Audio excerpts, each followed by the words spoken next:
At my cousin's wedding, I found my brother Samuel pinning Victoria against the wall. When police arrested him, my mom screamed, "It was all a misunderstanding. Victoria must have led Samuel on." That's when I finally realized my family would never change, and I had to make the hardest decision of my life.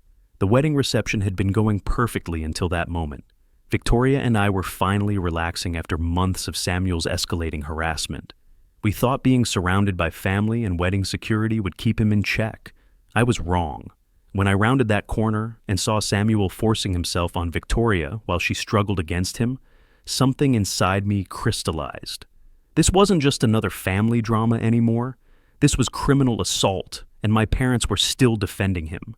As the police hauled Samuel away in handcuffs, screaming about how Victoria had asked for it, I watched my mother's face. She wasn't horrified by what her son had done. She was angry at Victoria for ruining Samuel's reputation. My father was arguing with the officers, insisting they handle this privately as a family matter. Even faced with undeniable evidence of Samuel's violence, they couldn't see past their blind devotion to their golden child. That night at the hospital, while Victoria got treated for her injuries, I made a decision that had been building for years. I was done protecting my parents' feelings. I was done making excuses for Samuel's behavior. And I was absolutely done letting them poison every relationship in my life. Victoria deserved better than this toxic circus, and so did I. The thing is, I wasn't some helpless victim in this situation. I'm a senior software developer specializing in cybersecurity for financial institutions. My job requires meticulous documentation, systematic analysis, and strategic thinking under pressure. Over the past 8 months of Samuel's harassment campaign, I'd been quietly building a comprehensive case file. Every threatening voicemail was recorded and backed up to multiple cloud services. Every text message was screenshot with metadata intact. I had security footage from Victoria's hospital showing Samuel's friends stalking her. I had written statements from her co-workers who witnessed the harassment. More importantly, I had resources. My salary puts me in the top 15% of earners in our state, and I'd been saving aggressively since college. I had $180,000 in investments, owned my condo outright, and maintained an emergency fund that could cover 2 years of expenses. While Samuel still lived with our parents and worked at Dad's struggling real estate office, I had complete financial independence and professional credibility. My network included former colleagues who'd moved into law enforcement technology, a college roommate who became a prosecutor, and my current boss who dealt with similar stalking cases through his wife's nonprofit work. I wasn't just some desperate family member begging for help.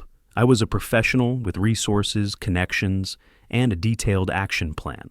The morning after the wedding assault, I started executing my strategy.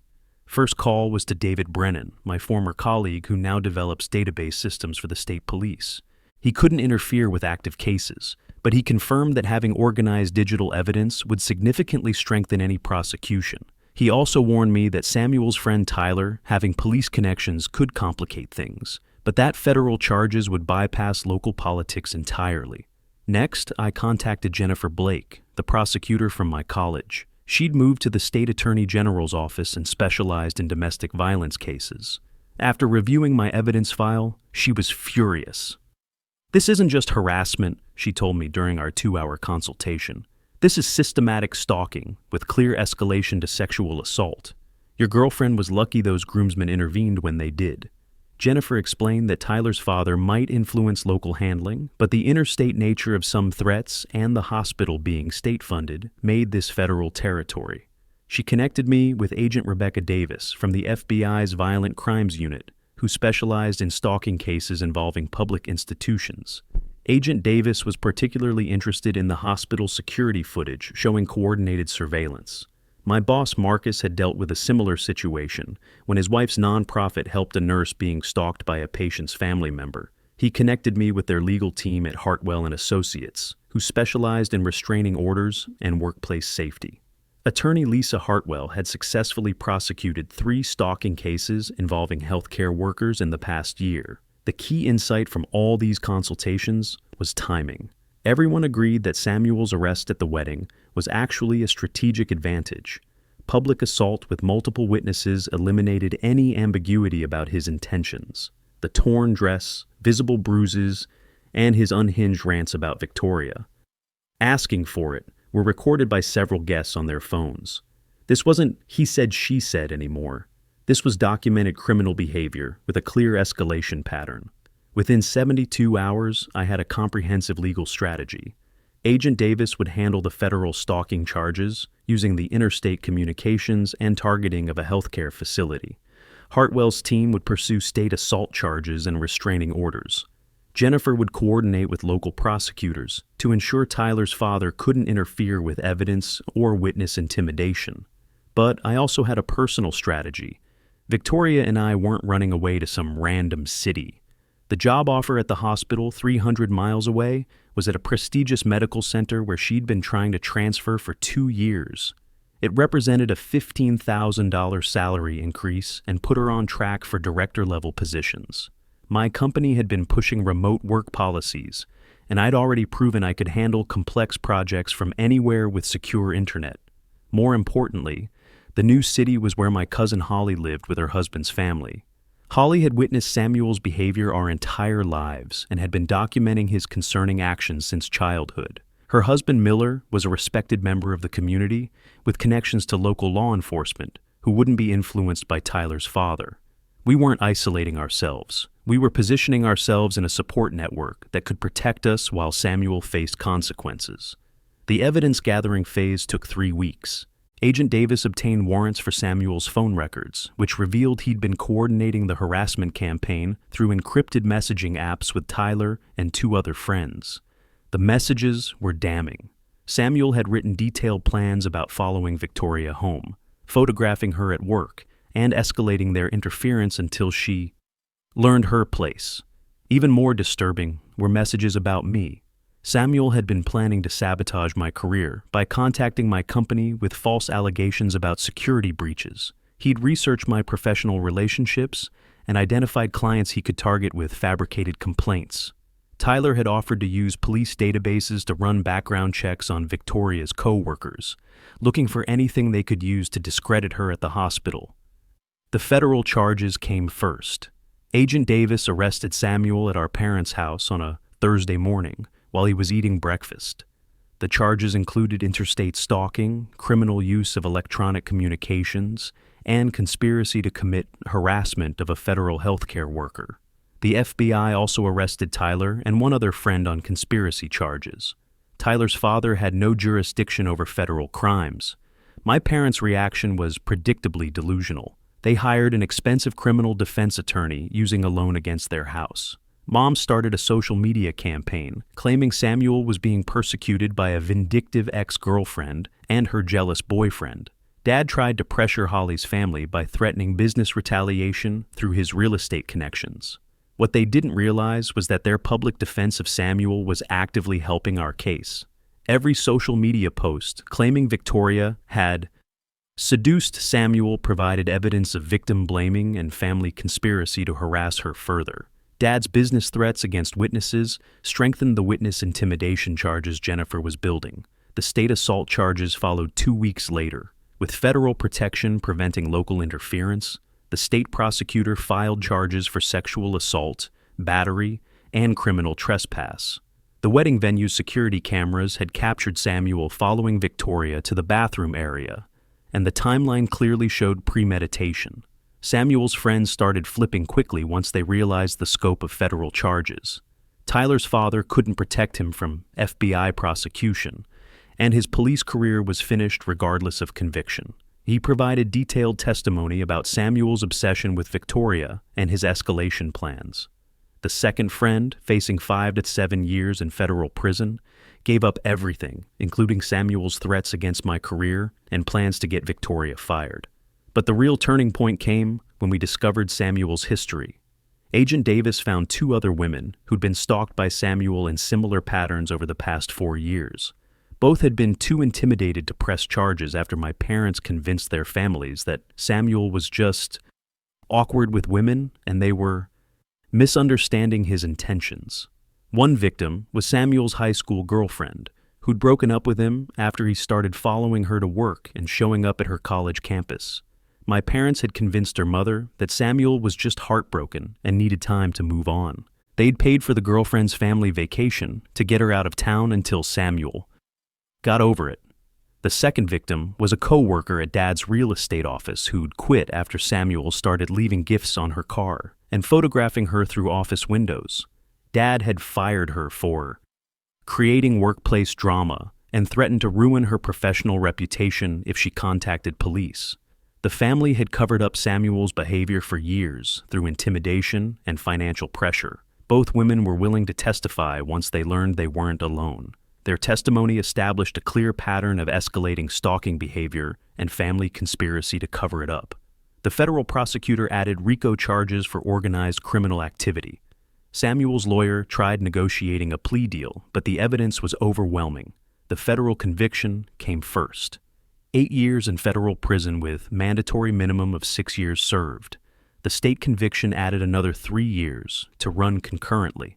But the real damage was the federal sex offender registration and permanent restraining orders. My parents lost everything trying to defend him. The legal fees consumed their retirement savings and forced them to sell their house. Dad's real estate license was suspended pending investigation of his role in covering up Samuel's crimes. His business partners dissolved their partnerships to avoid association with the scandal. The extended family split completely. Holly's generation and younger relatives cut contact with my parents entirely. The older relatives who'd enabled Samuel faced social ostracism once the full scope of his crimes became public. Our aunt and uncle, who'd participated in that horrible intervention dinner, were named in civil suits by Samuel's previous victims. Victoria and I moved to our new city during Samuel's trial. Her position at the medical center exceeded all expectations. Within 6 months, she was promoted to assistant director of pediatric nursing. The hospital's security team consulted with FBI agents to establish protocols protecting staff from external threats. Victoria became a resource for other healthcare workers facing similar harassment. My remote work arrangement became permanent, with a promotion to lead security architect and a 30% salary increase. The company used my experience with documentation and evidence preservation to develop new internal protocols for employee safety. I started consulting with other tech companies on workplace security issues. We got married 8 months later in a small ceremony surrounded by people who actually cared about our safety and happiness. Holly was Victoria's maid of honor. Miller's brother, the cop who'd helped arrest Samuel at the wedding, was my best man. My parents weren't invited, and we hired security to ensure they couldn't disrupt our day. The civil suits against Samuel and my parents concluded 2 years later. Victoria received $150,000 in damages, plus ongoing therapy costs.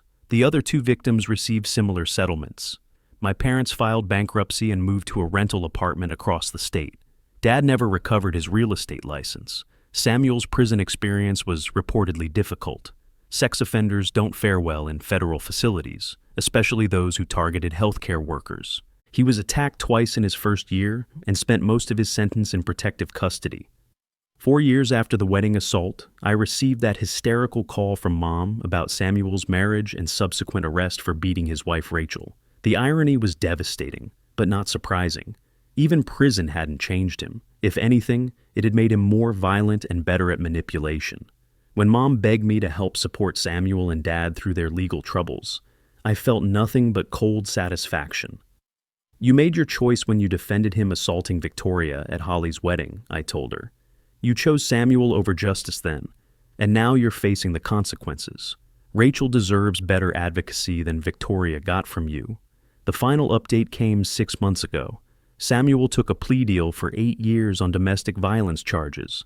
Dad's witness intimidation case resulted in 3 years prison time.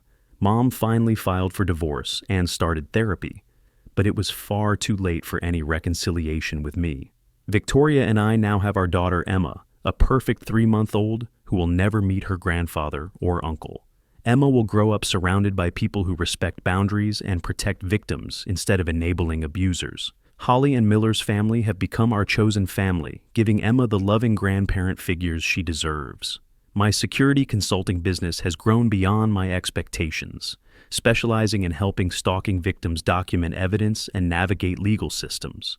Victoria directs pediatric nursing at one of the state's top hospitals and advocates for healthcare worker safety. We've built exactly the life we wanted, completely free from the toxicity that defined my childhood.